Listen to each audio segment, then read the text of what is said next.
thank you everybody for coming this morning, and again thank you Pastor Tom for letting me just give my bit of my testimony again. You know, my name is Tim Vitty. I'm originally from Donegal, live in Bangor now. Sorry, back in Donegal again, should I say. Married, my wife Martine and Tori, and my sister and that there, and brother-in-law, nieces there, and their husbands and boyfriends and everything there this morning. It's just an entourage of people. So anyway, I used to work as a joiner. Used to have my own business, and I was not a Christian. I have to point this here out. I wasn't a Christian at this here time. And let's go back 2004, 2005. My business partner, Gary Wilson, he was a Christian. My family were Christian. My wife, my daughter, my mother, my stepfather, people surrounded me, my sister, everybody, a whole lot of people were Christians all around me, but I wasn't. I enjoyed my life the way it was. And it wasn't a bad thing, you know, I just enjoyed my life, you know, I wasn't a bad person, just like to enjoy my life. But anyway, Gary and I were working away, going back in July of 2005, and I started getting a bit of a cough when I was talking to people, just excuse me, I just turned my head away. I was okay. Didn't think anything of it, but people started saying to him, you should get that looked at. I didn't want to do anything about it, because just a man thing, didn't want to do nothing about it, just kept on going on. So Martine and I were in the process of moving house, and when we were moving house, my cough was gradually getting worse, and we moved in with my sister for a month or so before we got into our house that we were going into.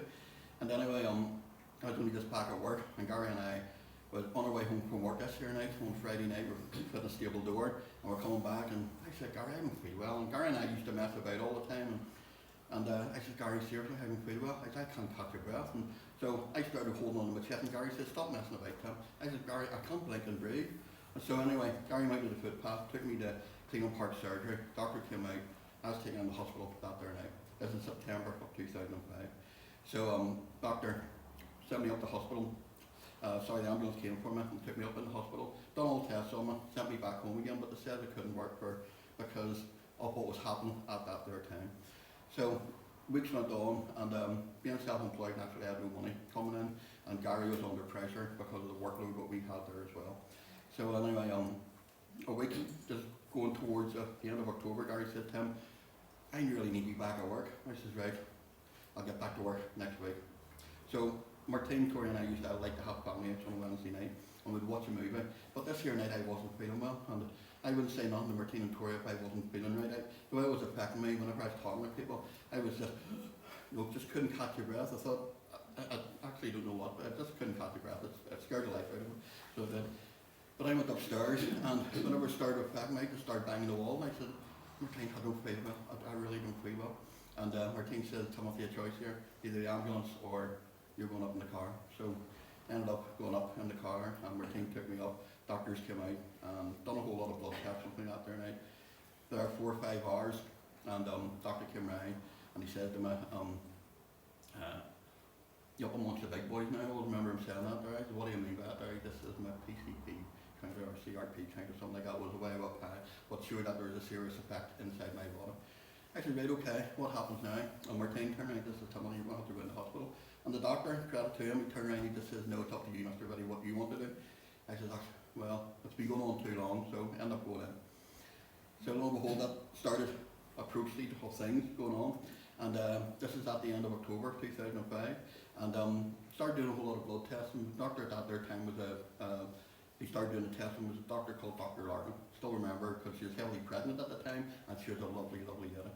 And she started testing me for everything underneath the sun, these nerves, tuberculosis, you name it. My both arms were punctured just with people taking blood from me all the time. And that went on. That was a Friday, Saturday, Sunday, and Monday, and just kept on going on. And then on the Tuesday, they wanted to send me for an ultrasound in my stomach. And when they sent me for my ultrasound from my stomach, we nurses going over my stomach, and this says, have you had any discomfort, Mr. Vitty? I said, no, not really, I've been okay. And this is, are you sure? And I just kept on doing what they had to do, and I says, no, I'm alright. I just says, I'm okay. This is, you sure? Just, no, I'm alright. Then the doctor came in, so I knew something was happening. The doctor came in, and she started doing the thing, Mr. Vitty, breathe in, breathe out, and done everything, and again, asked me if anything was strange. I said no, everything was okay. And anyway, I said, well, I'm not in here for nothing. You're concerned about something. This says, we need to get you for a CT scan. I says, right. And then the alarm bell started ringing. I says, is there something wrong? This says, we need to get you for a CT scan, ASAP. So that was in the afternoon. By the mid-afternoon, I was already down from a CT scan. And I had to take this terrible juice and the line going into my arm and stuff like that, with the dye going into me. And that was on the Tuesday afternoon. So Martine and I used to like going for a walk around the hospital. I was a member of here. I was in Ward 6. And it was strange because on the Thursday, my mother and father-in-law came up. Different people were coming up to see me. A whole lot of people were coming up to see me actually. And on the Thursday we were going down. The doctor was coming up when we were going down, and we says, any news? This says, there'll be somebody coming to speak to you. I said, right, okay. And I said, everything okay? This says, yeah, doctor will be coming to see you.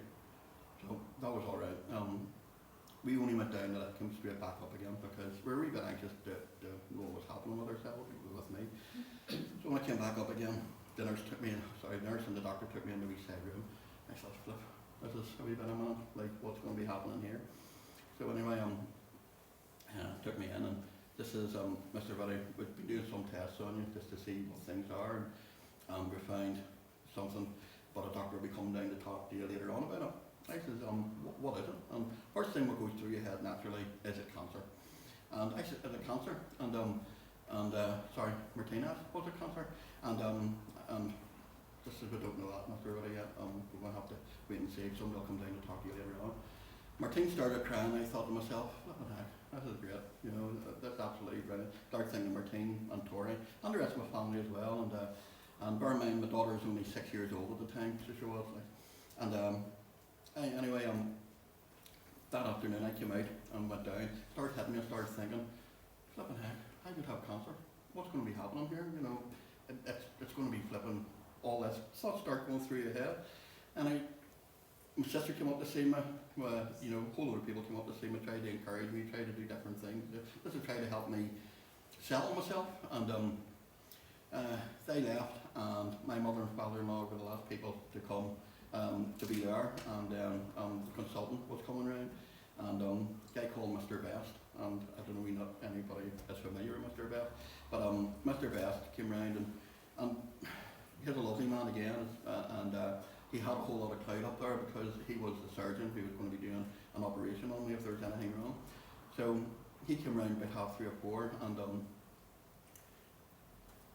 he turned around and just said, Mr. Vitty, can I have a wee word with you? I said, I'll go ahead.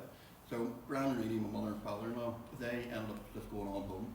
Down, they were helping Martine and Tori at the time, and they went on down home, down to Bangor, and he just is kind of cocky, so he cleared an office, went in the office, he sat on one side table, he just says, Mr. Vitty, what have you been told? I says, I'll be told I could have something seriously wrong with you, might be cancer. And I just remember so clearly, just turning to Mr. Vitty, you've got cancer.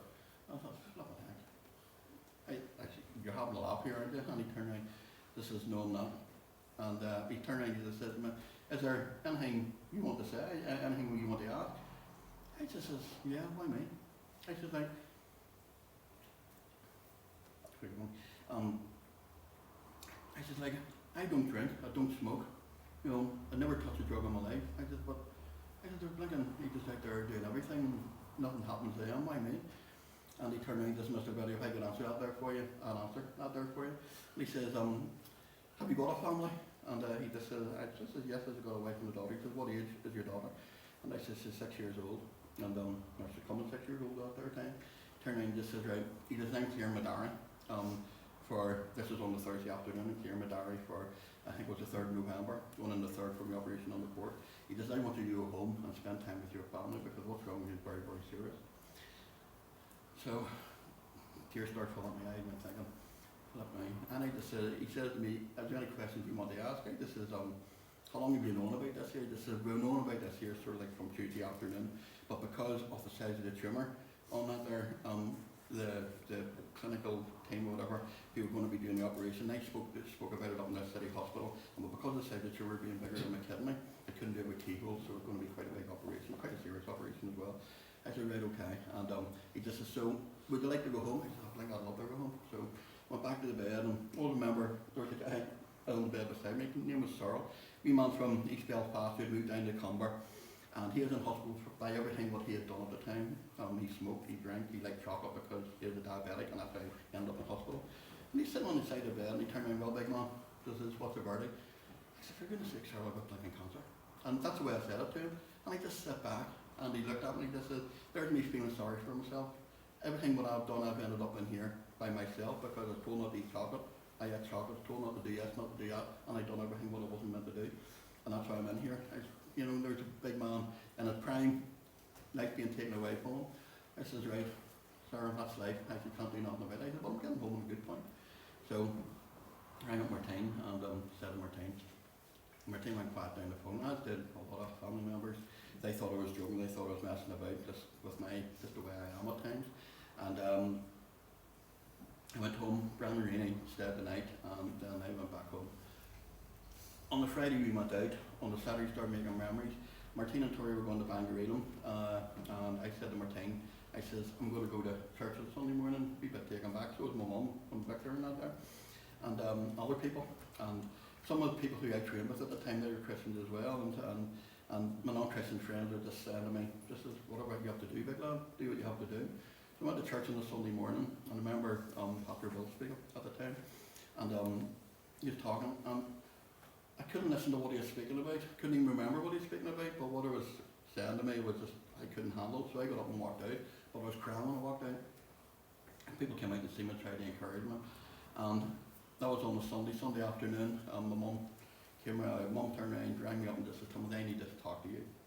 I says, I knew what was coming, for goodness sake, I knew what my mum was going to say to me. And just says, me and Victor want to come to see you after church on tonight, Sunday evening. I said, no, go ahead. So, lo and behold, my mum arrived probably about 8 o'clock. Sat, I remember it as well, sat at the dining room table and just says, Timothy, you need to be saved. And I turned around and I said, Mummy, don't tell me what to do. I said, I know what I have to do. I said, but I'll do it when I'm ready to do it. I said, not when somebody tells me that I have to do it. And Mum just said, Timothy, you know there's something serious wrong. So I said, I know that, I said, but don't worry about it. So on the Monday we went out, the Tuesday we went out, and then on the Wednesday I was going into hospital.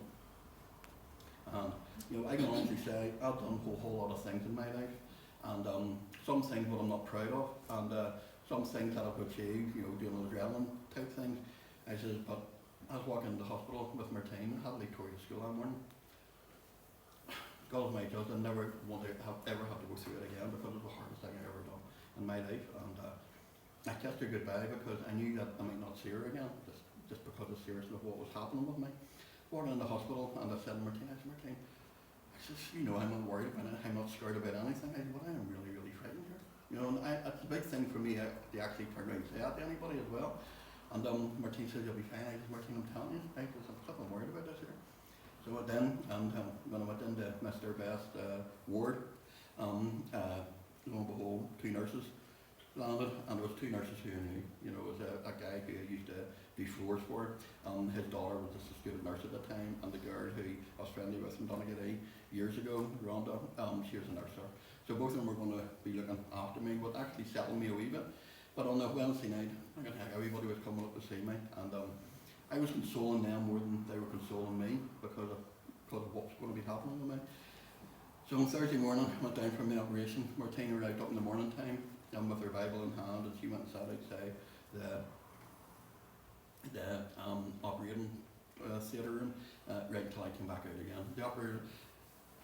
The operation was a wee bit more context once I thought I had to. I got 37 staples, I got open right across there, right the way down. And they thought they got the whole tumour out, they did get the whole tumour out, and it was wrapped in a cocoon, so it was like I had to take my right kidney out as well when they done that there. And with kidney cancer, there's no radiotherapy, no chemotherapy. There's not like, it's just, if it comes back, it's just palliative care type treatment, so it is like. And operation went all right at the time. Mr. Best came and said to Martine, yeah, we seem to have got it, it's still wrapped in the cocoon, so everything's okay. And I said, right, okay, when can I get out of hospital? So I was out of hospital within 5 days, I think. And I just wanted to get back home again because I think you can recuperate better when you're at home than you can in a hospital. So I came back home again, I would like to say all accounts, everything was going okay-ish. In the sense there that I had to take it easy because actually with my stomach being the way it was cut open there, and I just had to make a few changes, and I knew I would be able to work for probably another 6 months or whatever on that. But coming up to Christmas, I started feeling unwell again. And again, I didn't think much of it. I just thought it was just sort of like a process of what was happening with me.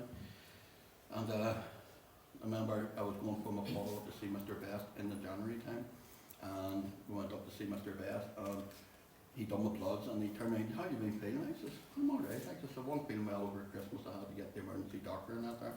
This is, but he didn't want to do anything because he knew I was coming to see you. He just says, right. He says, is there anything wrong? He just says, we want to do another CT scan on you. He said, is there anything wrong? I said, just be honest with me. He just said, we don't know yet. You know, we're going to have to look into it. I said, right, all right. So I got my CT scan done probably a week to 2 weeks after that there. And Mr. Best was going on his holidays. He was going skiing. I remember all this here so clearly in my head.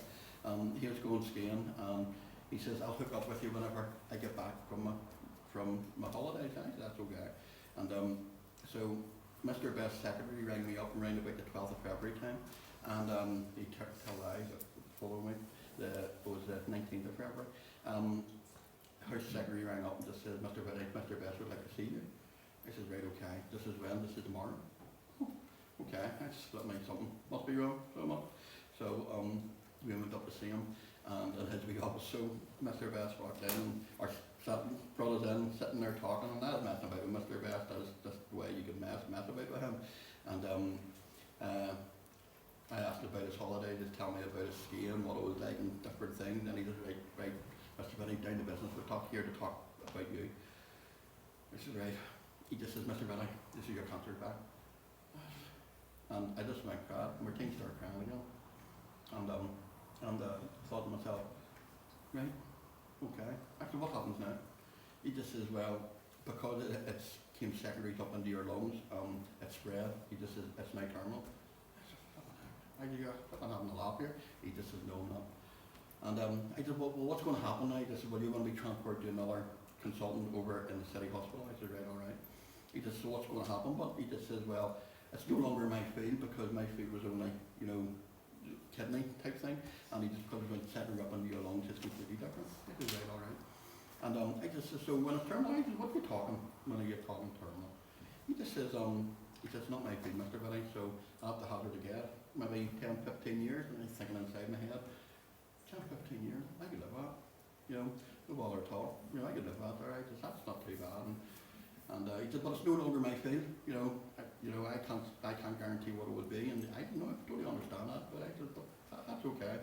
And he just says, you're going to be assigned a nurse now, a cancer nurse now, and Patricia, her name was, and I met her probably on the 28th of February. He turned around, somebody will be in touch in due course. So on the 1st of March, I get my letter in and a phone call to say, would you come up to the city hospital to go and see someone? And that's where I met Dr. Alison Clayton. And but before I met her, a couple of people came in to see me. First off, her registrar came in, and she started talking to me about what was wrong with me, did I understand it, did I this, did I that. I said, yes, no problem at all, and I said, what's going to be happening? We're going to have to look to see what way we can look after you, because there is no cure for this here, I said, yes, I fully understand. I still wasn't a Christian, by the way, I was just still enjoying life, I suppose. The wee registrar was talking away to me, and I turned around and I just said, Dr. Best has said to me, talking maybe 10 or 15 years life expectancy. He just says, oh, no, definitely not. I says, well, what are you talking then? This is maybe 3 to 5. I thought, what the heck? That's getting worse. From bad to worse, all within a couple of weeks. Oh my goodness. And again, my team started getting quite tearful. And I'm not saying I wasn't crying, because I cried many, many tears. So Dr. Clayton came in, and she started talking to me about my tumours, what way they spread, or about 10 to 12 tumours, what had spread onto my lungs, and were growing quick, getting more to the point of out of control type of thing. And Dr. Clayton was saying about being assigned a social worker, being assigned a palliative care doctor, being assigned blinking everybody because of what was happening, because actually I had a young daughter at that there time while Martine was going to cook and stuff like that there. And I said, right, okay. And just says, we're going to try to look to do things. But I said, hey, that's okay, whatever you want. And I turned around and I just said, Dr. Clayton, I said, you don't mind me asking you a question? This is no, whatever you want. And Mr. Vitty, and he just says, I said, your palliative, or sorry, your registrar says 3 to 5 years life expectancy. This is, what do you think on that there? Oh, no, definitely not. No, definitely not. So, right, okay, here we go again. Says, what do you think? This is maybe talking 12 to 15 months on that there. I think you're flipping kidding me. And this is, I'm not. And I remember I spoke earlier. I'm not saying that I didn't accept that I had cancer, but I was just winging it type of thing. I wasn't. I was just getting on with things, so it was like. And I remember so clearly it was maybe a man thing, or something sort of like a placemat sitting beside me and started playing with it. The tears started coming down my face, and it hit me. I've got cancer, and I'm down. And I thought, oh my word, I don't believe this is happening to me. So and Martine was crying her heart out. And I was trying to console her, and Dr. Clayton turned around and just said, we'll leave you, just to gather your thoughts for a while. I said, right, okay. And I said, on her way out, I turned around and I said, Dr. Clayton, can I ask you another question? I said, what's your ultimate business here? Just as you may be talking around about 1%. I said, well, you know what, I'm going to be at 1%. And she turned around, remember her saying it, and she still brings it up till this year day when I'm talking to her. You hold on to that there, because having a positive attitude will help you through. I said, right, okay, so I was okay. I remember coming out of the hospital, and I started having to make phone calls. Made phone calls to my mum, my sister, and you know, and I just was silenced down the phone. You could hear people on the other end of the line, but they weren't talking. They were sniffling, they were crying down the phone. And all I was saying, it's going to be all right. Don't worry about it. I'm going to be fine. You know, I'm going to be all right. So I am. And but inside my heart was breaking. Forgive me for just a wee bit hard. I don't think about it. Anyway, whenever that there happened, I came home and Dr. Clayton said other people will be in touch with you. I said, right, okay. So the Bridgewater Suite up in the City Hospital, I'm sure some people are familiar with it. I had to attend that, Martina had to attend that there, because we're going to look to see what way they're going to try to prolong my life type of thing. Not the cure, but to prolong my life. But I went home on the 1st of March, and I remember I went to bed that there night. At 10:30 at night, this verse came to my head. I was at 53 and 5. And I said I wasn't a Christian, didn't know the Bible, knew nothing about the Bible. Although my mum would have took me to church, I knew nothing about what was coming. And I looked at the verse and, I didn't look at the verse then. 10:30, then 2:30 in the morning, 3:30 in the morning, thought about it again, and still didn't do it. 6:30 in the morning, stuff this here, I'm going to have a look at this here to see what it says. So it's at 53 and 5, opened up the Bible and says, for he was wounded for our transgressions, he was bruised for our iniquity. The chastisement of peace was upon him, and by his stripes we were healed.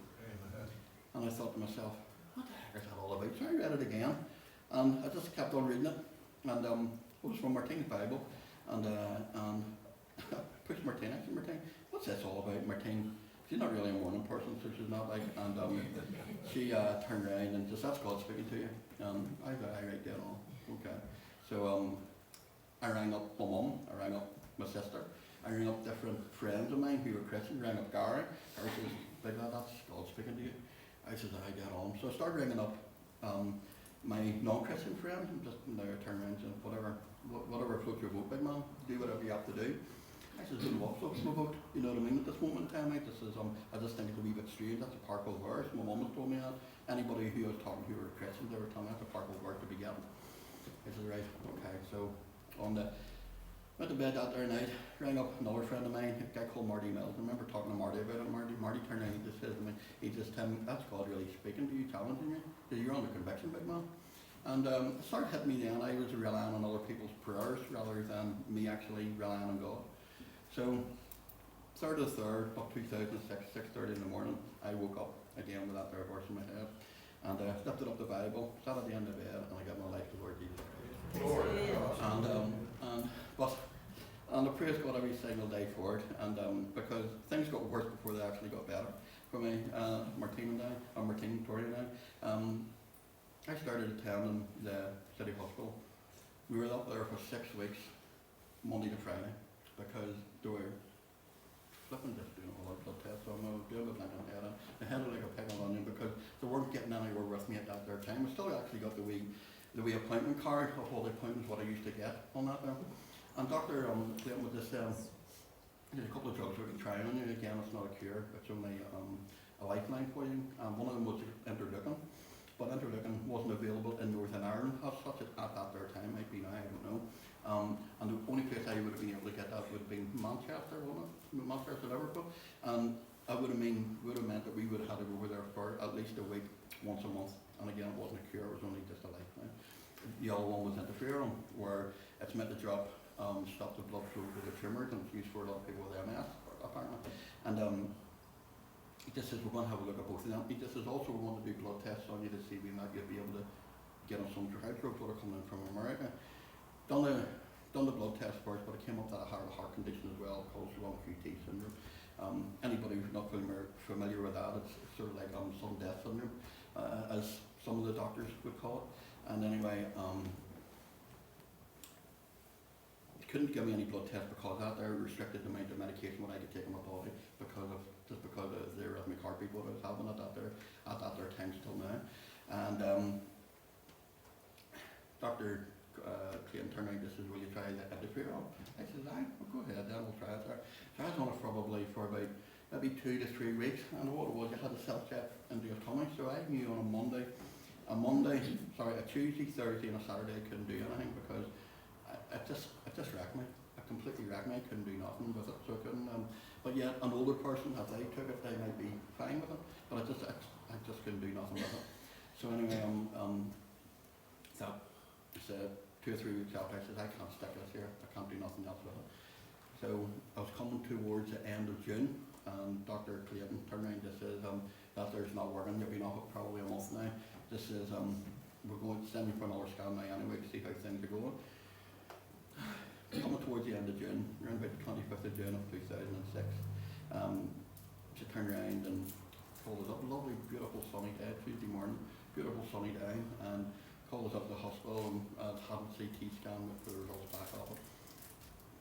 Sent her up and she turned around and she says, I can remember that so clearly, that just sitting there, this is, Mr. Vitty, this is, your cancer's getting out of control, your tumours are spreading. And Martine started crying again, but so did I, and I was thinking, right, okay, just what's going to happen now? This is all we can offer you palliative care now. I said, you're flipping choking me, this is no. This is, he says, would you not try going on interferon again? I says, I really don't want to, I said, because it didn't agree with me at all. I just, it absolutely wrecked me when I was on that. This is, please, will you think about going on it? I says, I don't want to. So not because of the way it affected me. And this is Mr. Way, we just want to try to prolong your life the best I can. I said, well, how long are you talking on that? And she brought it down to maybe 6 to 9 months. It went down to, and I thought, I don't believe it here, this is happening. And just I have to think about it. So, going home that there morning time, beautiful sunny day, and I had my sunglasses on,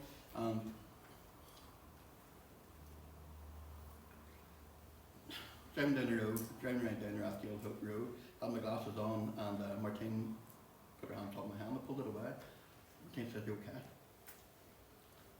Tears are coming down my face, and I said, Martine, I have to go home and talk to Tori. I didn't realise the thought of it. Tori always asked me how I got on. And so I said, I'll be fine, no, don't worry about it, I'll be fine.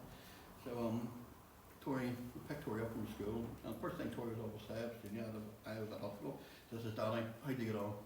He says, I'll talk when I get home. So she says, are you okay, Daddy? I said, I'm fine, I'll talk when I get home. So we got home and went in the front living room, and Martine sat in one seat, and Tori and I sat in the other seat. And Tori turned around and says, well, Daddy, you get good news. I says, Tori, I says, no way the doctor said that Daddy's not well. I says, well, Daddy's cancer is getting worse. She started crying. One turn made me cry, one turn made Martine cry. Martine got up and walked out, she couldn't handle it. And I said, Tori, listen to what Daddy's going to say here. Daddy loves to read prayers. God loves to read prayers that people send up, for the mummies and daddies and people who are sick. Just keep on praying, and just keep on doing. But you're the fun daddy, you're this, you're that, there, and everything else. I said, Tori, I'm going to be fine. So, lo and behold, I said, right, Martine, we're going on holiday. So the next day we were away to Blackpool. So we were. We booked a holiday, go to Blackpool straight away. We came back home again. We bought a tent, my sister and my whole family was sitting there. That whole family there, they went camping with us down in Enniskillen. Even when we were down there, we had a mishap. I think it was Alan ended up in Henny at their time.